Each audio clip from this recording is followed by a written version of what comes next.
الحمد لله رب العالمين والصلاة والسلام على سيد الأنبياء والمرسلين وعلى آله الطيبين وأصحابه الطاهرين والمؤمنين والمسلمين كلهم أجمعين. أما بعد، قال الله سبحانه وتعالى في كلامه القديم والفرقان المجيد إذ قال يوسف لأبيه يا أبتي إني رأيت 11 كوكبا والشمس والقمر رأيتهم لي ساجدين. صدق الله المولان العظيم. قال نبينا صلى الله عليه وسلم الحسد يأكل الإيمان كما تأكل النار الحطب أو كما قال عليه الصلاة والسلام. எல்லா புகழும் ஏகவல்லவனாகி அல்லாஹ் ஒருவனுக்கே. அளவிலா கருணையும் கிருபையும் அண்ணல் எம்பெருமானார் முஹம்மது ரசூலுல்லாஹி ஸல்லல்லாஹு அலைஹி வஸல்லம் அன்னவர்கள் மீதும் அன்னாரின் வழியை அடிவற்றி வாழ்ந்த உத்தம சத்திய சஹாபாக்கள், தாபிஈன்கள், தபு தாபிஈன்கள், ஷுஹதாக்கள், சாலிஹீன்கள், நல்லவர்கள், நாதாக்கள், இவ்வுலகத்திலே உண்டான முக்மீனான முஸ்லிமான நம் அனைவர் மீதும் அல்லாஹ்வின் அருள் என்றென்றும் நின்று நிலவட்டுமாகுக. மேலான அல்லாஹ்வின் நல்லடியார்களே, ரமலான் மாதத்தினுடைய புனிதமான தினங்களிலே நாம் இருந்து கொண்டிருக்கிறோம். முதல் 10 தினங்களை கடந்து இரண்டாவது 10 நாம் இருக்கிறோம். நம்முடைய தராவி தொழுகைகளை, நம்முடைய நோக்குகளை, நம்முடைய திருக்குரான் ஓதுதல்களை அல்லாஹ் ஏற்பானாக. இன்றைய நாட்களில் நிறைவாக இந்த நோக்குகளை, வணக்க வழிபாடுகளை சிறப்பாய் செய்கின்ற நல்ல தௌஃபீக்கை நம் யாவருக்கும் அல்லாஹ் நசீபாக்குவானாக.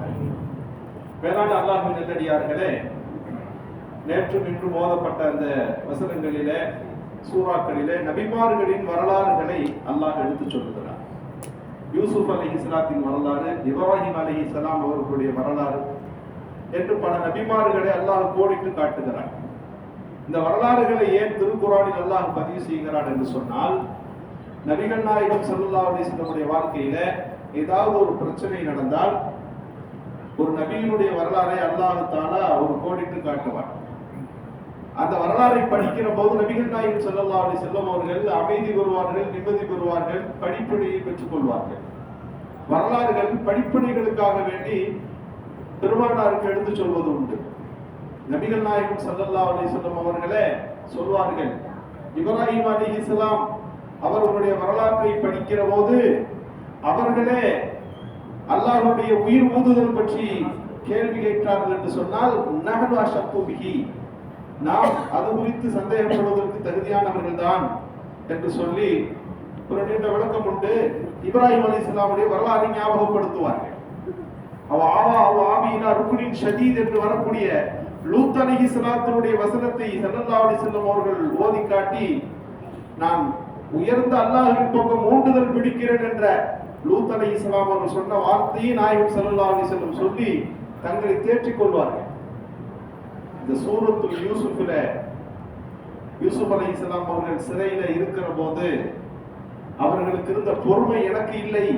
அந்த இடத்துல நான் இருந்திருந்தால் முதலில் என்னை குற்றவாளி இல்லை என்று சொல்லுங்கள், அதற்கு பிறகு அந்த கனவுக்கு விளக்கம் சொல்லுகிறேன் என்று சொல்லி இருப்பேன் என்று அந்த வரலாற்றை நாயகம் ஸல்லல்லாஹு அலைஹி வஸல்லம் சொல்லி நபிமார்களின் வரலாறுகளிலே படிப்பினை இருக்கிறது என்று சொல்வார்.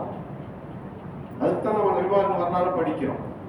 ஆயிஷா ரலியல்லாஹு சொல்வார்கள் இல்லையா, அவர்கள் மீது இட்டு கட்டப்படுகிறது. இட்டு பட்ட போது அவர்கள் சொன்னார்கள், நான் ஹஜ்ரத் யூசுப் அலைஹிஸ்ஸலாத்தின் வரலாற்றை படித்துத்தான் என்னை தேற்றிக் கொண்டேன். அவ்வளவு பெரிய நபியின் வாழ்க்கையிலே அவ்வளவு பெரிய துஹமத், இட்டுக்கட்டுதல் இருந்திருக்கிறது என்று சொன்னால் நம்முடைய வாழ்க்கையில நடப்பது ஒரு பெரிய விஷயம் இல்லையே என்று அவர்களின் வரலாற்றை படித்த போது என்னை தேற்றிக் கொண்டேன் என்று சொல்வார்கள். எனவே வரலாறுகளை படிக்க வேண்டும். நபிமார்களின் வரலாறுகளின் தொடக்கத்திலிருந்து கடைசி வரை கசசுன் நபி என்ற கிதாபுகள் எல்லாம் உண்டு. தமிழில் கூட அந்த புத்தகங்கள் இருக்கிறது.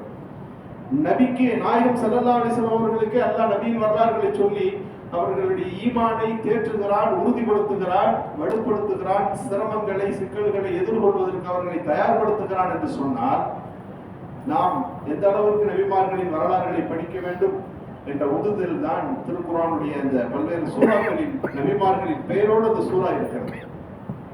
ஒரு வாழ்க்கையே அல்லாஹ் அவர்கள் வணக்கமாக வைத்து காட்டி இருக்கிறார் இல்லையா?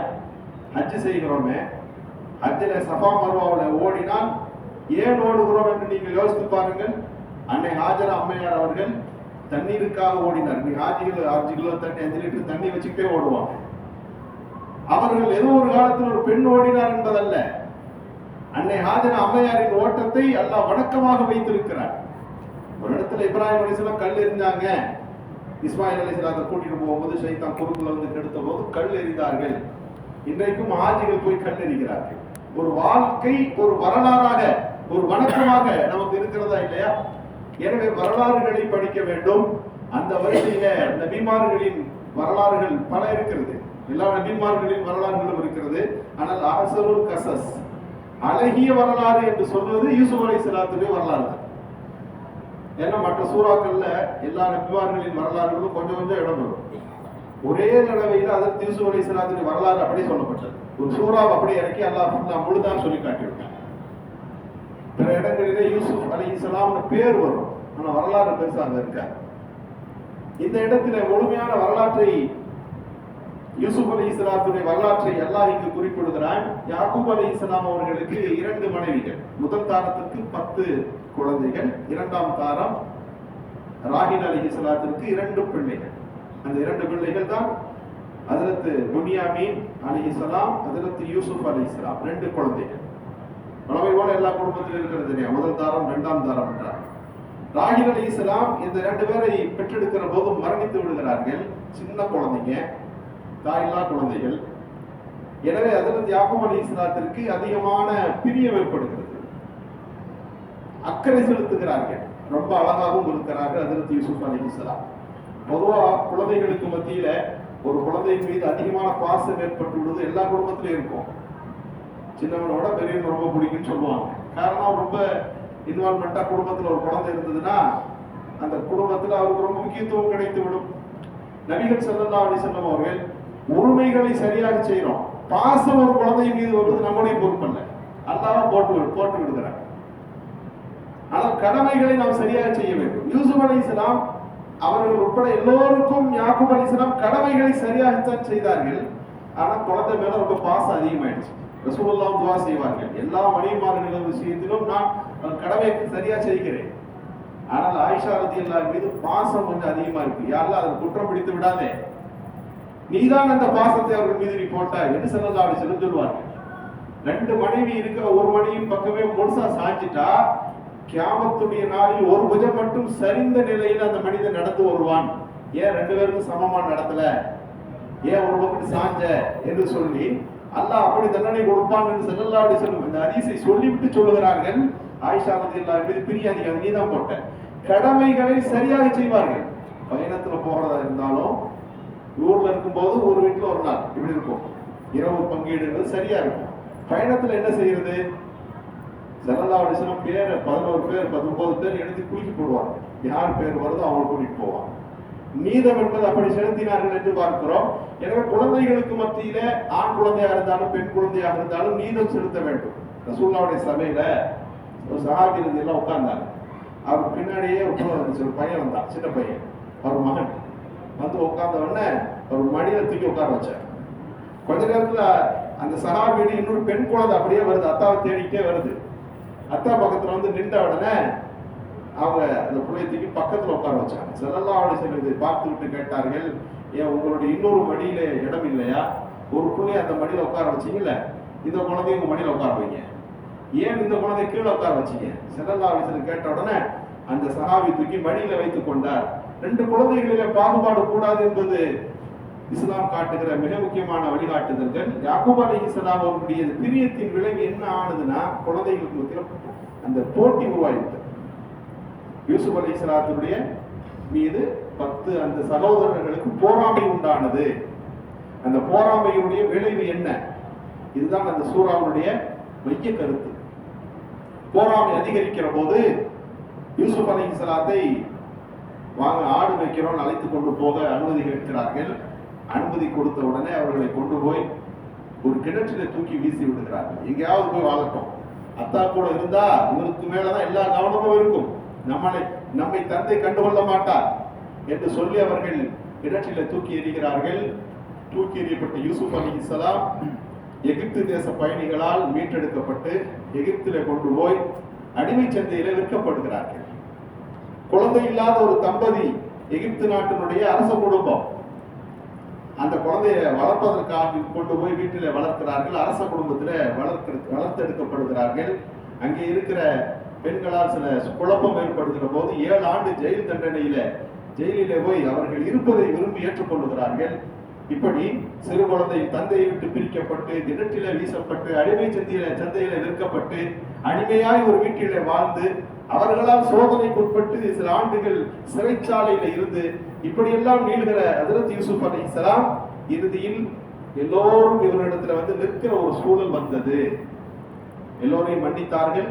தந்தையும் கொண்டு வந்து எகிப்து நாட்டினுடைய அந்த அரசவையில அமர்த்தி அழகு பார்த்தார்கள் என்று இந்த வசனங்கள் சூராவுடைய மொத்த வசனங்கள் இப்படித்தான் நிறைவு வருகிறது. அல்லாஹ் சுப்ஹானஹு வ தஆலா அந்த வசனத்தில தொடக்கத்திலே இப்படி சொல்லுகிறார். 10 வயசு யூசுப் அலைஹிஸ்ஸலாம் தன் தந்தையிடத்திலே பேசுகிறார்கள்.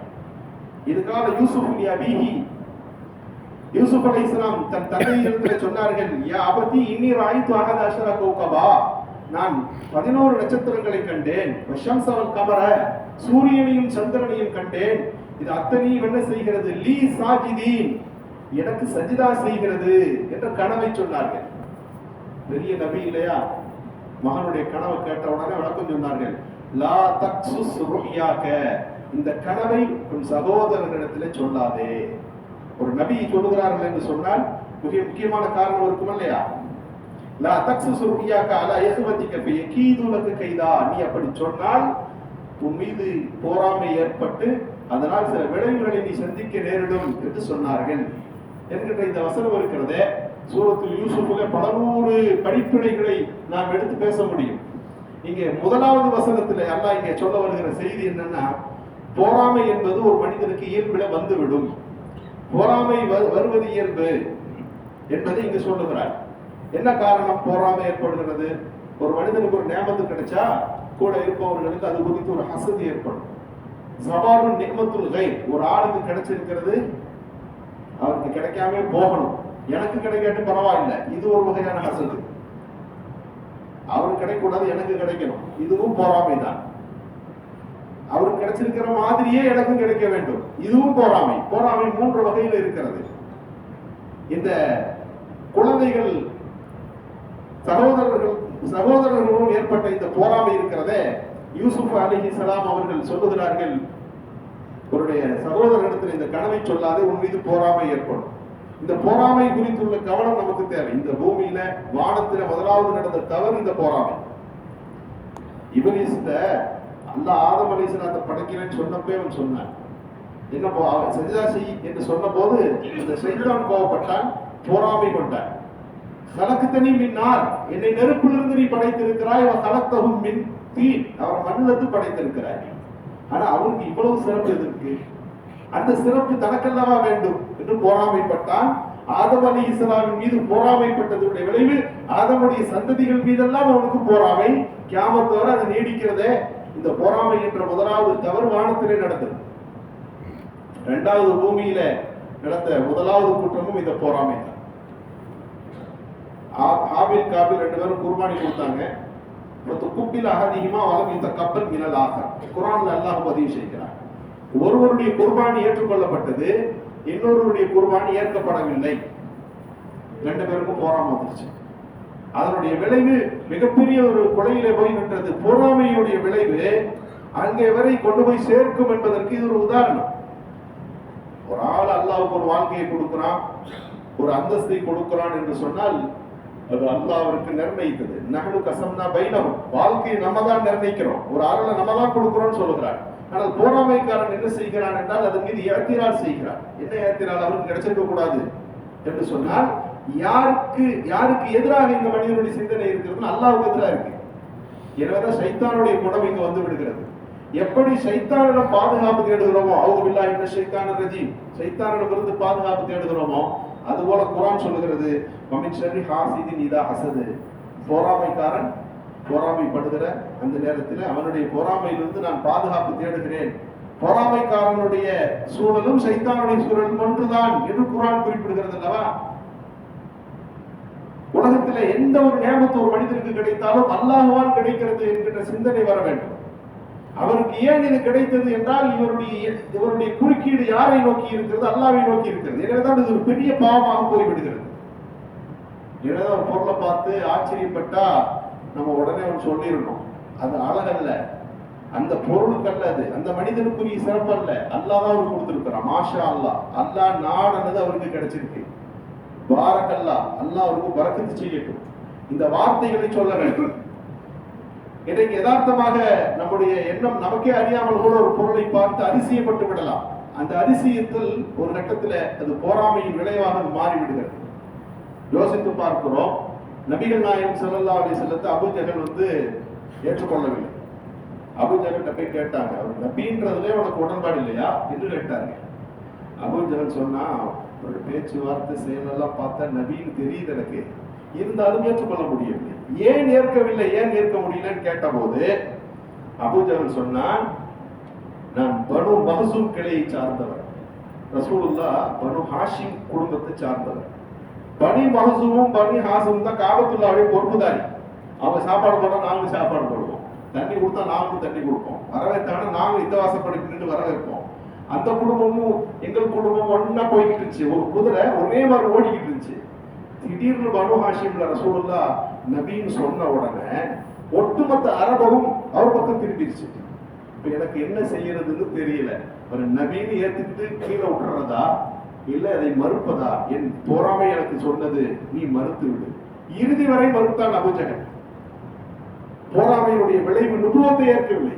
ரொம்ப நாம் சிந்திக்க வேண்டியதில்லை. இப்போது பார்க்கிறோம், ஈரான் யுத்தம் நடக்க தொடங்கிவிட்டது. இஸ்ரேலுக்கும் ஈரானுக்குமான அந்த யுத்தத்தை நாம் பார்க்கிறோம். நபிகள் நாயகம் ஸல்லல்லாஹு அலைஹி வஸல்லம் அவர்கள் காலத்தில் தொடங்கிய போராமையின் விளைவு என்னவா இது? நபி ஸல்லல்லாஹு அலைஹி வஸல்லம் நபின்னு அறிவிச்ச உடனே முதலில் ஏற்க வேண்டியவர்கள் இந்த இஸ்ரவேலர்கள் தான், இந்த பனு இஸ்ரவேல் சமூகம் தான். என்ன போராமை? இதுவரை 1,24,000 நபிமார்கள்ல 10 பேர் மட்டும்தான் வேற குலம். 1,24,000 நபிமார்களில 10 நபிமார்கள் மட்டும்தான் இஸ்ரவேலர்கள் அல்லாதவர்கள். மற்ற எல்லாமே பனு இஸ்ரவேல் சமூகம். அவங்கள்ட்ட அல்லாஹ்ட்ட துஆ செய்து கொண்டிருந்தது என்னன்னா, நபிமார்களின் கடைசி நபி எங்கிட்ட வரணும்னு கேட்டுட்டு இருந்தாங்க. அதை கொண்டு எல்லாத்தையும் சொல்லிக்கிட்டு இருந்தாங்க, ஒரு நபி வர போகிறார், அவர் தலைமையில உலகத்தையே நாங்க வெல்ல போகிறோம், நீங்களாம் ஒண்ணுமில்லாமல் போக போகிறீர்கள் அரபிகளை பார்த்து சொல்லிக் கொண்டிருந்தார்கள். அந்த நபி வந்தார் ஸல்லல்லாஹு அலைஹி வஸல்லம். எந்த குலத்திலே வந்து விட்டார்கள் என்று சொன்னால், பனு இஸ்ரவேல், இஸ்ராயீல்ல பிறக்கல, பனு இஸ்மாயிலில் நபி ஸல்லல்லாஹு அலைஹி வஸல்லம் பிறந்தார். யாக்கூப் அலைஹிஸ்ஸலாம் என்று சொல்லுகிறோமே, அவங்க தான் இஸ்ராயேல் சொல்வது. அவருடைய இன்னொரு பேர் இஸ்ராயேல். அந்த சந்ததியிலே பிறக்க வேண்டும் என்றார்கள். ஆனால் இங்கே பிறந்தது பனு இஸ்மாயிலிலே ஸல்லல்லாஹு அலைஹி வஸல்லம் வந்ததால ரசூலுல்லாஹ்வை மறுத்தார்கள். அது போராமையின் விளைவாக அதனுடைய தொடர்ச்சியை இன்று வரை நாம் பார்த்துக் கொண்டிருக்கிறோம். பொறாமை என்பது அவ்வளவு பயங்கரமானது. ஒரு அணு ஒன்று இருக்குது நமக்கு தெரியும், ரசாயன ஆயுதம் சொல்றாங்க தெரியும். அதையெல்லாம் விட ஒரு கடுமையான ஆயுதம் இது ஒவ்வொரு மனிதனிடம் இருக்கிறது. அதை பயன்படுத்தினா என்ன ஆகும் என்று சொன்னால், பல்வேறு பாதிப்புகள் இன்னொரு மனிதனுடைய வாழ்க்கையில் ஏற்படுத்தி விட முடியும். நபி ஸல்லல்லாஹு அலைஹி வஸல்லம் சொன்னார்கள், அல் ஐனு ஹக்குன், கண் பார்வை என்பது உண்மைதான். கண் பார்வையில் ஒரு விளைவு ஏற்படும். ஸல்லல்லாஹு அலைஹி வஸல்லம் அவர்கள் எந்த அளவுக்கு விளைவு ஏற்படும் என்று சொன்னால் விளக்குகிறார்கள், இன்னல் ஐனல் அதுகிலு ரஜுல அலல் கப்ரி, இந்த கண் திருஷ்டி என்பது ஒரு மனிதனை கபருக்குள்ள கொண்டு போய் நிறுத்திடும்.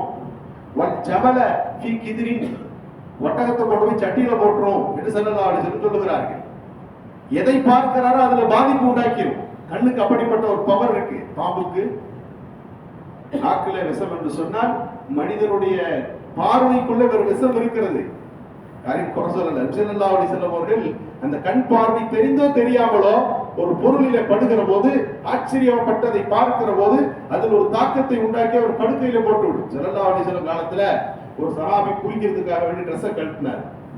அந்த ஸஹல் இப்னு ஹுனைன் என்ற சஹாபி, அந்த பக்கமாக ஆமிர் இப்னு ஸயீத் என்ற ஒரு சஹாபி நடந்து போகிறார். அவரை பார்க்கிறார், கட்டு மஸ்தான உடம்பு, ஜிம் பாடியா இருக்குது, பயங்கரமான உடம்பா இருக்கேன்னு நினைத்து கொண்டு போகிறார். தண்ணி ஊத்தினாரோ இல்லையா, அன்னைக்கே படுத்துட்டார். காய்ச்சல் அதிகமாகி எலும்பும் தோளுமா ஆயிட்டார். நபிகள் ஸல்லல்லாஹு அலைஹி வஸல்லம் அவர்களுக்கு இந்த செய்தி கிடைக்கிற போது என்ன நடந்ததுன்னு விசாரிச்சாங்க. ஒண்ணுமே இல்லை, நல்லா தான் இருந்தேன், தண்ணி தான் ஊத்தி குளிச்சோன்னா படுத்துட்டேன். வேற எதுவும் நடந்ததா? இல்ல, அங்கிட்டு நடந்து போனார் இந்த சஹாபின்னு சொன்ன உடனே ஸல்லல்லாஹு அலைஹி வஸல்லம் அவரை கூப்பிட்டாங்க. கூப்பிட்டு சொன்னார்கள், அலாமா யக்துல் அஹாஹு, உங்க சகோதரர் நீங்க கொல்லாம இருந்திருக்கணுமே, இல்லா பாரத்த, நீ பார்த்த உடனே அவரை கண்ட உடனே என்ன சொல்லி இருக்க வேண்டும்? பாரக்கல்லாஹ், அல்லாஹ் உங்களுக்கு பரக்கத் செய்யும், மாஷா அல்லாஹ், அழகான உணவை கொடுத்திருக்கான்னு சொல்லியிருந்தா நீங்கள் அல்லாஹ்வை புகழ்ந்துதான் போயிருக்கும். இவருக்கு இந்த பாதிப்பு வந்திருக்காது அல்லவா என்று நபிகள் ஸல்லல்லாஹு அலைஹி வஸல்லம் அவர்கள் சொல்லி மனிதனுடைய பார்வையில பாதிப்பு உண்டு என்பதை இங்கே விளக்கினார்கள். ரசூலுல்லாஹி ஸல்லல்லாஹு அலைஹி வஸல்லம் குல்லவர் ஃபலக் நாஸ் இந்த 3 சூரா ஓதி தேய்த்துக் கொள்வார்கள் என்று பார்க்கிறோம். குழந்தைகளை கண்டால் பக்கத்துல வந்தால் ஸல்லல்லாஹு அலைஹி வஸல்லம் ஹசனுக்கும் ஹுசைன் ரலியல்லாஹுக்கும் இந்த சூறாவை ஓதி நபிகள் ஸல்லல்லாஹு அலைஹி வஸல்லம் தேய்த்து விட்டார்கள் என்று பார்க்கிறோம். இன்றைக்கு அந்த போராமையை விளைவி புரிந்து கொள்ள வேண்டும். பெரிய வீடு இருக்கிறது, கட்டிய உடனே மாஷா அல்லாஹ்னு போர்டு போடுறோம். ஒரு வாகனத்தை வாங்கிய உடனே என்ன பார்த்த உடனே அந்த துவா ஒரு ஓதணும் என்பதற்காக வேண்டித்தான் அந்த வார்த்தைகளுக்கு எழுதப்படுகிறது. நீங்க செல்போன்ல அழகான போட்டோக்களை வைத்துக் கொள்கிறோம். குழந்தைகளுக்கு நம்ம பிள்ளை போட்டோ வச்சுக்கிறோம், நம்முடைய உறுப்பினர்களுடைய போட்டோக்களை வைக்கிறோம். யதார்த்தமாக பார்க்கிற போது ஒரு டிஸ்டி ஏற்படுவதற்கு வாய்ப்பு உண்டு. சமீபத்துல ஒரு அதிர்த்தத்துல ஓதி பார்ப்பதற்கு தன் மனைவி ஒருத்தர் கூப்பிட்டு வந்தார். அதிர்த்து கொஞ்சம் அனுபவசாலி. உங்க வீட்டுல அடிக்கடி வெளியே கூட்டிட்டு போவீங்களா? ஆமா, வெளியில கூட்டிட்டு போறது உண்டு அதிரத் என்று சொன்ன போது, அவங்க முகத்தை மறைச்சு கூட்டிட்டு போவீங்களா, சும்மாவே கூட்டிட்டு போவீங்களா? முகத்தை மறைக்கிற பழக்கம் இல்ல, அவங்க சும்மா தான் வருவாங்க என்று சொன்ன உடனே, ஒன்றுமில்லை, அவர்களுக்கு கண் திருஷ்டி பட்டிருக்கிறது. அழகை காணுகிற போது, ஒரு அதிசயத்தை பார்க்கிற போது, ஒரு ஆச்சரியத்தை பார்க்கிற போது ஒரு பாதிப்பு என்பது உண்டாகும். ஸல்லல்லாஹு அலைஹி வஸல்லம் வீட்டுக்கு ஒரு பிள்ளை அழகா எப்போதும் விளையாடும். ஸல்லல்லாஹு அலைஹி வஸல்லம் சொன்னாங்க, இந்த குழந்தையின் முகம் மஞ்சளிக்கிறதே என்ன காரணம் தெரியுமா என்று கேட்டுவிட்டு சொன்னார்கள், கண் திருஷ்டி பட்டு விட்டது, இந்த குழந்தைக்கு நீங்கள் ஓதுங்கள் என்று சொன்னார்கள் என்று ஹதீஸ்களை பார்க்கிறோம். எனவே பொறாமை என்கின்ற ஒரு பண்பு இயல்பிலேயே அல்லாஹ் வைத்திருக்கிறார். அது நம்மையும் மீறி ஏற்பட்டு விடுகிற ஒரு வகையான ஒரு பண்பு. நாம் எதை பார்த்தாலும் மாஷா அல்லாஹ் என்று வாரக்கல்லாஹ் என்று சொல்லுகிற போது அந்த பாதிப்பிலிருந்து பிறர் நீங்கி விடுகிறார்கள். முடிந்த அளவிற்கு எல்லாவற்றையும் அல்லாஹ் தான் எல்லோருக்கும் நிர்ணயிக்கிறான் என்கின்ற உயர்ந்த மனப்பான்மை வந்து விடுகிற போது எந்த ஒரு செய்தியும் நமக்கு ஆச்சரியத்தை தராது என்பது இந்த நிகழ்ச்சிகள் சூரத்துல் யூசுஃபின் மூலமாக அல்லாஹ் எடுத்து சொல்லுகிற செய்தி. இதைத்தான் யாக்கூப் அலைஹிஸ்ஸலாம் தன் மகன்களை பார்த்து கடைசி நேரத்தில் சொன்னார், நீங்கள் எகிப்துக்கு போகிற போது 10 பேரும் ஒரே வாசல்படி வழியாக உள்ளே போகாதீர்கள், பிரிந்து பிரிந்து நீங்கள் போங்கள் என்று சொல்லி கண் திருஷ்டி ஏற்பட்டு விடும் என்பதை அங்கே குறிப்பிடுகிறார்கள் என்ற செய்தியை நாம் பார்க்கிறோம். அல்லாஹ் சுப்ஹானஹு வ தஆலா உயர்ந்த சிறப்புக்கு தகுதியானவர்களாக எல்லா விதமான உயர்வுகளையும் பெறுகின்ற நல்ல நசீபை நம் யாவருக்கும் அல்லாஹ் தந்தருள்வானாக. அல்ஹம்துலில்லாஹி ரப்பில் ஆலமீன். அஸ்ஸலாமு அலைக்கும் வரஹ்மத்துல்லாஹி.